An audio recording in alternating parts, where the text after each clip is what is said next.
Nii, lugupeetud saalisviibijad. Minu kõne tuleb lihtne ja konkreetne. Kõigepealt alustame sõnumiga. See on küll veidike irooniline, kuid väga tõsi. Ehk siis meiegi lõpetajate poolt teile kõigile. Mida rohkem me siin õppisime, seda rohkem saime teada, et me tahame veel rohkem õppida. Kuid et õppida on vaja teatud isu. Ning seda isu meie meelest on üleval hoidnud 3 põhilist komponenti. 3 põhilist, ei rohkem ega vähem.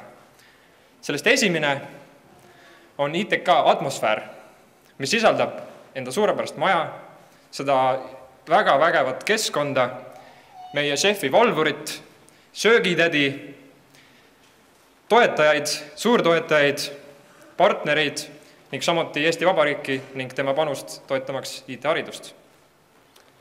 Teine punkt. Meil on väga šefid õppejõud. Väga šefid. Väga šefid. Ausalt. Nad on parimad.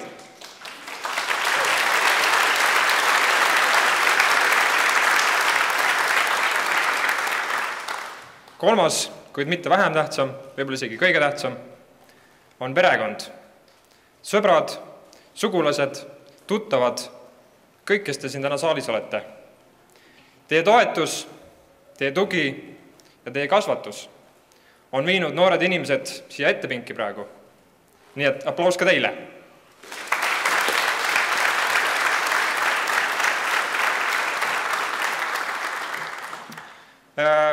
Viimase tormilise mõttekäiguna tooksin välja ühe märksõna, tulevik. See on sõna, mis annab meile võimaluse unistada, mis annab meile inspiratsiooni, mis annab meile motivatsiooni üles ärgata ja teha midagi, mida me teeme. Kui küsida nende noorte eesistujate käest, et kuidas on võimalik tulevikku ennustada, et mis saab ja mis täpselt tuleb, siis meie äsja lõpetanud ütleme, et parim viis tulevikku ennustada on seda ise luua. Aitäh!